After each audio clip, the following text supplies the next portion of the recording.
마태복음 6장 19절에서 34절 말씀 한 절씩 교독하신 후에 마지막 절은 함께 읽도록 하겠습니다. 제가 먼저 읽겠습니다.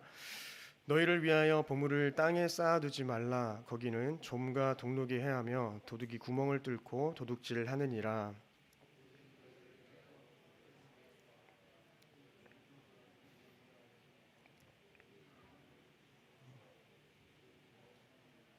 내 보물이 있는 그곳에는 내 마음도 있느니라.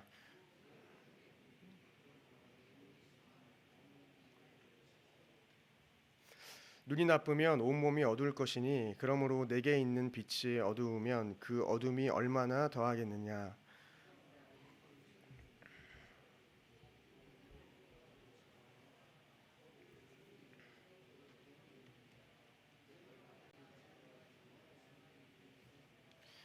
그러므로 내가 너희에게 이르노니 목숨을 위하여 무엇을 먹을까 무엇을 마실까 목숨을 위하여 무엇을 입을까 염려하지 말라. 목숨이 음식보다 중하지 아니하며 몸이 의복보다 중하지 아니하냐.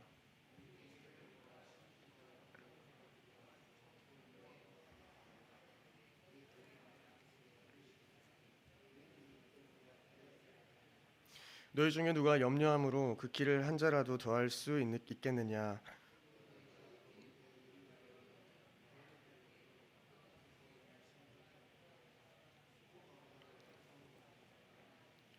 그러나 내가 너희에게 말하노니 솔로몬의 모든 영광으로도 입은 것이 이 꽃 하나만 갖지 못하였느니라.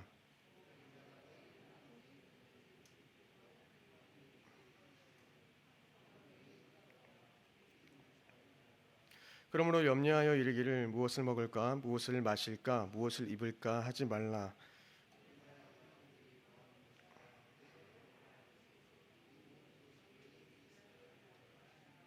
그런즉 너희는 먼저 그의 나라와 그의 의를 구하라.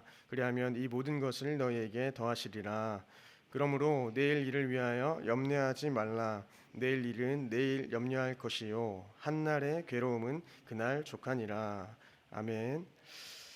네, 오늘 보통 이 마태복음의 5장 6장을 산상수훈이라고 하지 않습니까?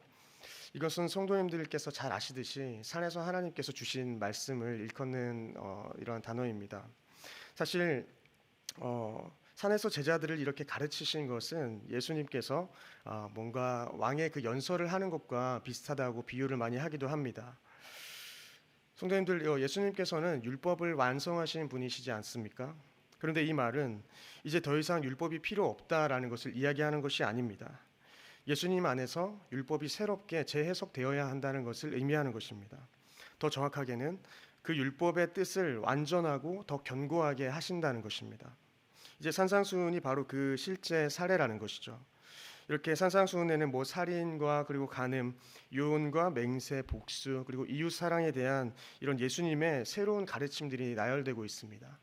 사실 이 가르침들은 원래 모두의 이 율법에 포함되었던 그런 내용들이었습니다. 새로운 내용은 아닌 것이죠. 그러나 예수님 안에서 새롭게 이렇게 해석되고 있는 것입니다. 그리고 이러한 예수님의 가르침대로 이 율법을 지키는 것이 서기관과 그리고 바리새인들보다 더 나은 삶이자 천국 백성의 삶이다라고 20절에 이렇게 이야기하고 있습니다. 그러나 저희가 오해하지 말아야 할 것은 이대로 살아야만, 이 산상수훈의 내용대로 살아야만이 우리가 구원을 받는다, 이것은 아니라는 겁니다. 당연히 저희는 이신칭의의 그 교리를 잘 알고 있습니다. 그러나 우리가 구원받은 하나님의 자녀의 백성이라면 이 하나님께서, 예수님께서 말씀하신 그 말씀대로 마땅히 살아가야 할 존재라는 것입니다. 이렇게 5장의 내용이 지나가고 오늘 본문 6장에서는 경건의 원리를 제시하고 있습니다. 상반절에는 구제와 기도, 그리고 금식할 때에 한 사람의 믿음이 어떻게 위선적으로 표현될 수 있는지 이렇게 나타냈습니다. 그리고 오늘 본문은 참 신앙의 이 결여한 자들의 세속적 이 물질관에 대해서 이야기하고 있고, 그리고 재물의 올바른 사용법에 대해서 이야기하고 있는 것입니다. 함께 19절부터 살펴보도록 하겠습니다. 19절에 너희를 위하여 보물을 땅에 쌓아두지 말라고 합니다. 그리고 20절에는 보물을 하늘에 쌓아두라고 이야기하고 있습니다. 이 말씀은 사라질 땅에 보물을 쌓아두지 말고 영원한 하나님 나라의 보물을 쌓아두라는 것인데, 땅과 하늘은 반대되는 이런 장소의 개념이지 않습니까? 그러니까 순간적으로 이 아주 순간적이고 변화무쌍한 이 땅에서 그 하늘의 보물을 쌓지 말고 영원히 변하지 않을 그 하나님 나라의 보물을 쌓으라는 것입니다. 누가복음에서는 이것을 다르게 표현하고 있습니다. 낡아지지 아니하는 배낭이라고 이야기하고 있습니다. 이는 소유에 대한 이런 집착을 버리고 오히려 하나님의 백성들은 나아가서 자신의 것을 팔아서 구제하는 자리까지 나아갈 수 있다는 것을 참 잘 보여주고 있습니다. 누가복음 12장 33절에는 너희 소유를 팔아서 구제하여 낡아지지 아니하는 배낭을 만들라라고 이렇게 기록하고 있습니다. 이렇게 썩지 아니하는 이 물질관은 하늘에 쌓아두는 이런 물질관이죠. 이것은 나의 소유로 구제하는 것을 이야기합니다. 이것이 낡아지지 아니하는 배낭이라는 말씀입니다. 현재 더 큰 이 현세적인 이 보상을 가져오는 그 활동이 아니라 하늘의 더 큰 미래의 상급에 투자를 하는 것입니다. 우리는 그러한 활동을 해야 하고 저희들은 이들 중에 또한 어떠한 활동, 우리가 하늘의 보물을 쌓을지 땅의 보물을 쌓을지 우리는 선택해야 한다는 것을 잘 보여주는 것입니다. 복음서에는 이러한 잘못된 선택을 함으로써 영원한 재앙으로 나타나는 결과를 또한 보게 되기도 합니다. 그리고 누가복음과 마태복음에 이 동일하게 기록된 것은 물질과 마음의 관계입니다. 본문 21절을 보시면 내 보물 있는 그곳에는 내 마음이 있다라고 물질과 마음의 관계를 이야기합니다. 결국에 하늘과 땅 또는 물질과 하나님 나라 중에 어느 곳에 마음을 두느냐에 따라서 그 사람의 가치가 결정되는 것입니다. 그리고 그 사람이 어디에 가치를 두고 살아가느냐를 분명히 보여주는 것이죠. 다른 말씀을 보면은 물질과 하나님을 겸하여 섬길 수 없는, 하나님과 물질을 동등한 위치에서 비교하는 것을 볼 수 있습니다. 그만큼 물질이 강한 힘을 가지고 있기 때문에 하나님께서는 자신과 이렇게 비교하지 않았나 생각됩니다. 결국에는 하늘과 땅 또는 물질과 하나님 나라 중에 어느 곳에 마음을 두어야 하는지 우리가 결정해야 하는데 저희는 24절과 같이 하나님과 재물을 겸하여 섬길 수 없습니다. 누군가를 섬기는 종들도 주인은 하나이지 않습니까? 하나님께서는 이 미적지근하고 이중적인 그러한 삶을 용납하지 않으십니다. 또한 우리에게 맡기신 이 재물을 하나님보다 소중히 여기며 살아간다면 그것은 우리는 우상 숭배의 죄를 또한 범하는 그런 우를 범하고 말 것입니다. 23절에서 섬긴다는 말은 노예의 일을 가리키고 있습니다. 노예는 어떻습니까? 노예는 한 주인의 독점적 재산이므로 주인에게만 봉사해야 하는 것입니다. 물론 제자의 충성도도 저희도 이렇게 해야 하겠죠. 신자도 하나님이나 재물 둘 중에 하나의 노예가 되어야 합니다. 물론 우리의 신분은 하나님의 자녀이지만 주님을 섬기는 측면에서 우리가 노예로 이해할 수 있는 것입니다.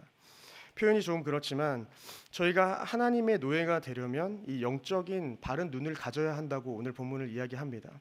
22절을 보시면 눈은 몸의 등불이니 그러므로 내 눈이 성하면 온 몸이 밝을 것이요. 23절에 눈이 나쁘면 온 몸이 어두울 것이다 라고 이야기합니다. 우리의 눈을 통해서 몸이 길을 찾아가듯이 눈은 분명히 몸의 등불이 된다는 것입니다. 하여 좋은 눈은 하나님을 주인으로 바라보고 하나님의 뜻을 아는 빛으로 나아가는 눈이라는 것입니다. 그리고 나쁜 눈은 땅의 보물을 바라보고 탐욕과 이기심의 이 어두움만을 받아들인다는 것입니다. 그러니까 저희들의 삶은 한평생 어떤 빛을 받아들이고 사느냐에 따라서 우리의 삶의 방향이 달라진다는 것을 보여주는 것입니다. 여러분들은 좋은 눈을 가지셔서 빛된 삶으로 나아가고 계십니까? 아니면 눈이 나빠서 온 몸이 어두운 상태에 머물고 계십니까? 저희는 한 빛을 받아들이고 한 빛에 우리의 눈을 고정함으로써 두 주인을 섬기지 않아야 할 것입니다. 성도 여러분, 돈은 너무나도 유용하고 좋은 것이지만 분명히 위험성이 있고 성경은 이를 경고하고 있습니다. 디모데전서 6장 10절을 보시면 돈을 사랑함이 일만 악의 뿌리가 된다고 이야기합니다. 그리고 많은 근심을 가져온다고 이야기하는 것이죠. 물론 돈 자체는 악이 아니지만 돈을 사랑함이 일만 악의 뿌리가 된다고 이야기하는 것입니다. 또한 이것은 우상 숭배가 되는 것이죠. 그러니 저희는 이 돈과 주님을 두 주인을 겸하여서 섬길 수가 없습니다. 한 명의 노예가 두 주인을 섬길 수 없는 것과 같은 것이죠. 저희는 당연히 돈보다 주님을 의지하고 주님을 더욱 사랑해야 하겠습니다. 왜 그렇습니까? 주님을 가까이하고 사랑하는 자는 염려하지 않을 것이기 때문입니다. 본문 25절을 보시면 그러므로 내가 너에게 이르노니 목숨을 위하여 무엇을 먹을까 무엇을 마실까 목숨을 위하여 무엇을 입을까 염려하지 말라라고 기록합니다. 자, 이렇게 27절에도 나오는 내용이지만 저희가 염려한다고 더 오래 사는 것도 아니고 그리고 더 잘 되는 것도 아니라는 것입니다. 사실 그렇지 않습니까? 저희가 염려하면 건강을 해치고 또한 생산성도 떨어지게 됩니다. 염려는 우리의 기쁨을 또한 앗아가게 되고 하나님을 더 신뢰하지 못하게 합니다. 그리고 가장 큰 심각한 문제는 무엇보다 염려는 이 믿음으로 살아가지 못하게 한다는 것입니다. 그저 세상에 이끌려서 살아가는 사람이 되는 것이죠. 그러니 저희가 이 바른 선택을 했다면 우리가 주님을 나의 주님으로 구주로 영접했다면 염려하기보다는 주님을 믿고 신뢰하며 나아가야 할 것입니다. 그렇다면 저희가 어떻게 염려하지 않을 수 있을까요? 예수님은 하나님이 새들과 백합들까지 돌보시는 이 자기 백성들을 얼마나 더 잘 돌보시겠느냐라는 구절로 이렇게 설명하고 있습니다. 26절부터 30절까지의 내용입니다. 궁중의 새를 보라, 심지도 않고 거두지도 않고 창고에 모아들이지도 아니하되 너희 하늘 아버지께서 기르시나니 너희는 이것들보다 귀하지 아니하느냐. 그리고 들의 백합화가 어떻게 자라는가 생각해보라. 수고도 아니하고 길쌈도 아니하느니라. 들의 들풀도 하나님이 이렇게 입히시거든 하물며 너의 일까 보냐. 믿음이 작은 자들아라고 이렇게 기록합니다. 이렇게 우리를 돌보시는 하나님을 잘 표현해주고 있습니다. 그런데 그 대상은 마지막에 저희가 읽었던 이 30절과 같이 믿음이 적은 자들이라는 것입니다. 믿음이 없는 자들에게 이야기하는 것이 아니라 하나님은 이미 주님을 구주로 영접하고 주님을 나의 구주로 인정하며 살아가는 그 사람들에게 이 믿음이 작은 자들에게 이야기하고 있다는 것입니다. 그러니까 이미 주인이 바뀐 자들이 염려하는 사람이 많고 그 염려하는 자들에게 이야기하고 있다는 것입니다. 31절에 그러므로 염려하여 이르기를 무엇을 먹을까 무엇을 마실까 무엇을 입을까 하지 말라라고 기록하는 것입니다. 또한 32절을 이어서 보시면 이는 다 이방인들이 구하는 것이라고 기록하고 있습니다. 그러면서 너희 하늘 아버지께서 이 모든 것이 너희에게 있어야 될 줄 아신다라는 것입니다. 이렇게 하나님 아버지께서는 우리에게 있어야 할 것을 아시기 때문에 저희는 하나님 아버지를 신뢰하며 나아갈 수 있는 것입니다. 그래서 우리는 33절과 같이 그런즉 너희는 먼저 그의 나라와 의를 구하라. 우리는 나의 유익을 구하기보다 하나님께서 나를 지키실 것을 신뢰하고 믿기 때문에 우리는 그의 나라와 의를 구할 수 있다는 것입니다. 사랑하는 성도 여러분, 저희의 우선순위는 염려하는 것과 걱정하는 것이 아닙니다. 먼저 그의 나라와 그의 의를 구하는 것이 우리의 우선순위라는 것을 오늘 이 새벽 기억하셨으면 좋겠습니다. 의심은 오히려 가장 중요한 것으로부터 멀어지게 합니다. 저희는 예수 안에서만 참된 만족과 위로를 얻을 수 있습니다. 오늘 하루 문제와 상황은 전혀 바뀌지 않을지 모르겠습니다. 그러나 우리가 예수 그리스도를 붙들고 살아간다면은 그 염려하는 모든 상황과 환경 가운데에서 우리가 그 상황을 이길 수 있는 그러한 능력을 주실 줄 믿습니다. 오늘 하루 염려와 걱정으로 시작하시겠습니까? 아니면 주님을 주인 삼고 나를 지키신다는 것을 신뢰하면서 주님 안에서 평안과 만족으로 시작하시겠습니까? 또 우리 삶에서 두 주인을 섬길 수 없다면 오늘 이 새벽 어떤 주인을 내가 섬길 것인가 우리가 고민하며 또한 내가 결정하며 나아가시겠습니까? 말씀을 정리하겠습니다. 개역개정 안에서 이 창세기부터 계시록까지의 내용을 쭉 보면은 염려라는 단어가 아주 많이 등장하는 것을 볼 수 있습니다. 염려라는 단어는 54번이나 등장하고 있습니다. 그만큼 염려라는 이 단어가, 이 염려라는 주제가 신자들에게, 믿음이 있는 자들에게 얼마나 큰 주제이고 또한 이겨 나가야 할 주제인가라는 것을 저희는 알 수 있습니다. 그러나 빌립보서 4장 6절은 이렇게 기록합니다. 아무것도 염려하지 말고 다만 모든 일에 기도와 간구로 너희 구할 것을 감사함으로 하나님께 아뢰라. 이 말을 쉽게 말씀드리면 하나님을 신뢰하지 않으면 염려하게 된다는 것입니다. 그리고 기도하지 않으면 염려하게 된다라는 것이고, 그리고 감사하지 않으면 염려하게 된다라는 것을 이렇게 우리가 바꿔서 이해할 수 있을 것 같습니다.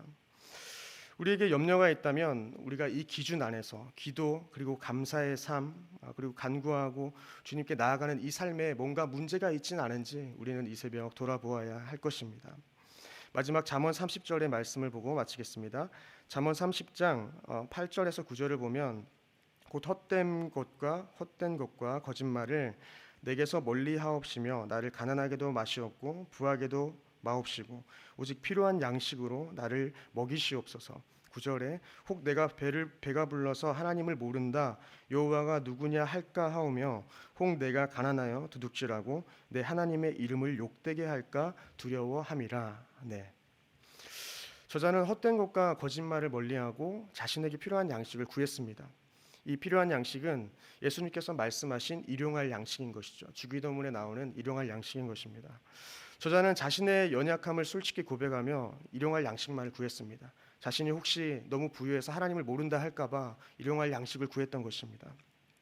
그에게는 더 많이 가지는 것이 좋은 것이 아니라 하나님을 욕되게 하지 않고 하나님을 잃지 않는 그것이 우선이었다는 것입니다.